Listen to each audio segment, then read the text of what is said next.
আজ আমি আপনাদের শুধু আটা দিয়ে পাঁপড় ভাজা তৈরি করে দেখাবো। প্রথমে একটি বলের মধ্যে আমি 1 কাপ আটা নিয়ে নিচ্ছি। তারপর 1 চা চামচ পরিমাণ কালো জিরা এতে দিয়ে দিচ্ছি। টেবিল চামচ লবণ দিয়ে দিচ্ছি। এখন আমি অল্প অল্প করে পানি দিয়ে আটা গুলিয়ে নেব। আমি এখানে বেশি করে পানি দিয়ে আটা গুলিয়ে নিচ্ছি। গুলিয়ে নেওয়ার পরে ঘনত্বটা ঠিক এইরকম হবে। এখন এটাকে 10 মিনিটের মতো এইভাবেই ঢেকে রাখবো।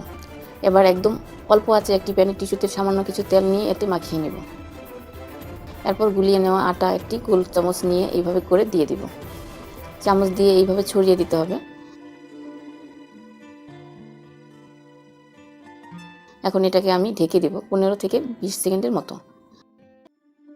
যখন এটার কালার এইরকম বর্ণ ধারণ করবে তখন একটি বড় চালনে উঠিয়ে নেব। এখন এগুলোকে 2 থেকে 3 দিন রোদে শুকাতে দিতে হবে। 2-3 দিন শুকানোর পরে পাঁপড়গুলো দেখতে ঠিক এরকম হবে।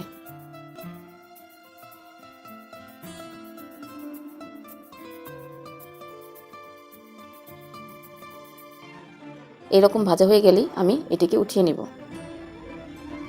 আশা করি রেসিপিটি আপনাদের ভালো লেগেছে। ভালো লাগলে চ্যানেলটিকে সাবস্ক্রাইব করে রাখুন যাতে আমার পরবর্তী কোনো ভিডিও মিস না হয়ে যায়।